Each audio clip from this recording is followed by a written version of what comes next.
We did Birmingham, so of course we had to follow it up with Birmingham, the second largest city in the UK. It's a busy place, I haven't got time for the H. Here are the stadiums and arenas of Birmingham, England. Or I should say the West Midlands conurbation, which includes other smaller cities. The Hawthorns. Not only is this one of the few stadiums in the world with a botanically themed name, but it's also known for being situated at the highest elevation in the Football League. Although at 168 metres above sea level, it's not exactly the peak of Ben Nevis. That's for the best though, we don't want to attract those ibex mountain goat things that are good at climbing. They'll be eating the grass and just causing havoc, I can see it now. The only goat I'd accept in here is curry goat. Speaking of which, I believe Birmingham is known for its curry. It is in fact the birthplace of Balti. Anyway, back to the stadium. It happens to be one of my favourites in the country. It's got a lot going for it. From the aesthetically pleasing exterior featuring red brick and navy blue metal, to the interior that manages to look like it was all built at once, despite there being one stand in the midst that was built in the early 80s and another that was built in the early 2000s. It all melds together perfectly.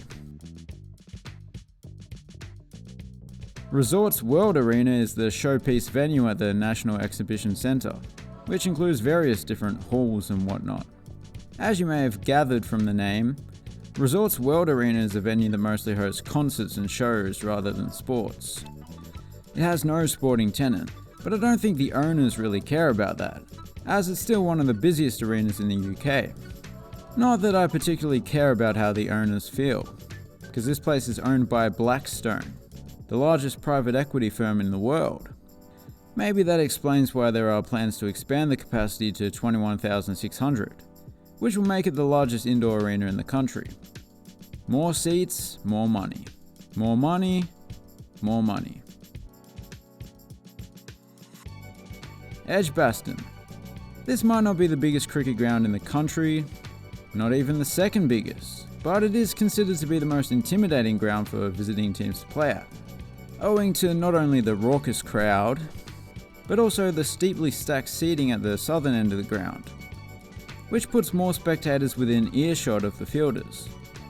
To explain how this might lead to a home ground advantage, well, there might be a top edge, down to fine leg, the fielder will try to catch it, but is distracted by a spectator telling him to, "Oi you little and take your and sideways you mug." I should also mention that this ground is the site of the highest ever first class score by an individual, that being Brian Lara's 501 not out back in 1994. To put that into perspective, that is more than 500 runs. Villa Park might sound like the name of a run-down retirement village on the outskirts of the city, rather than a historic football stadium, but I'd say it's a lot more visually appealing than your average retirement village, and significantly better at hosting professional football. The highlight for me would have to be the beautiful brick facade of the Holt End. Just stunning. The Clarendon blue interior is also easy on the eye. It's a distinctive colour combination that has been adopted by numerous clubs across the country, West Ham and Burnley being some prominent examples, but Aston Villa were the first to wear it. Well, the first major club. There's no way a football team had never walked onto a field wearing those colours before, but Aston Villa certainly popularised it. Utilita Arena, Birmingham.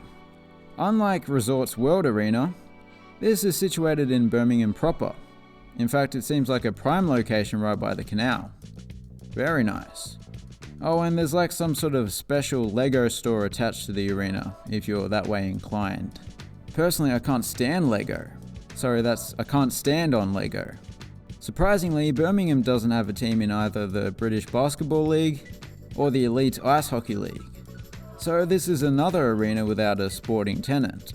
However, it does host at least 2 annual events, that being the All England Open Badminton Championships and the Birmingham Indoor Grand Prix, an indoor athletics event.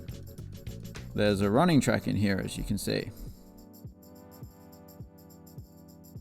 St Andrews.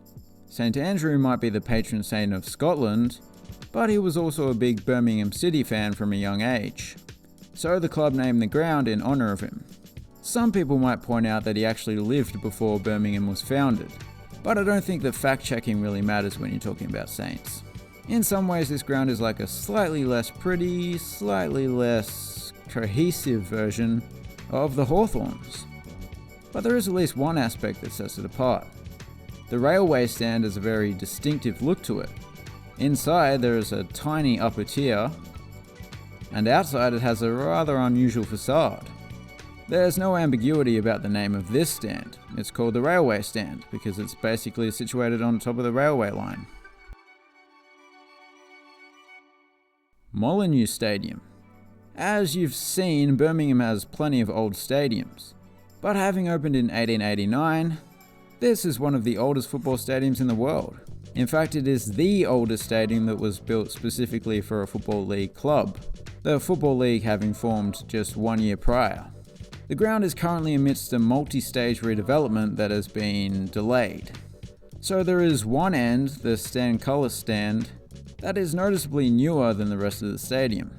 It also houses the club megastore, as you can see there. One feature of this ground that is not all that common is that the stands along the sidelines are curved, which means those sitting in the corners have a slightly better sight line, but those in the middle are slightly further away from the field. It just basically evens things out. Alexander Stadium. I'm surprised I haven't mentioned it yet, but Birmingham was the host of the 2022 Commonwealth Games, an event that had a very nice medal tally. I don't know, there's just something about it that seems right. Alexander Stadium was the main venue at those games. It hosted the opening and closing ceremonies, as well as the track and field. That temporary seating that you can see there was added for the event, but has since been removed. No offense to the Midlands Hurricanes, but they certainly don't need that extra seating. The stadium is already way too big for their requirements. I doubt any third-tier rugby league club would come close to selling this place out, to be fair. Poundland Biscot Stadium. The other football grounds we've seen so far have been home to Premier League or Championship clubs. This is home to Walsall, who are a fourth-tier club, and considering that, it's a rather nice ground. The first goal in a competitive match at this stadium was an own goal conceded by the home team within a little over a minute of game time, which could be interpreted as a bad omen, but I don't think so. Clearly things are going well for the club to this day. I mean, a company like Poundland isn't going to lend their name to just any stadium. They need to preserve their prestigious image. In the past there were plans to expand the southern stand, in the same way that the northern stand has been, but due to a decline in the club's fortunes this has not eventuated. Not even Poundland money can ensure success. So there you have it. In the Battle of the Birminghams, I think the Brits have the Alabamans covered, although the population of this Birmingham is considerably larger, so you'd expect that. Thanks for watching, have a good one.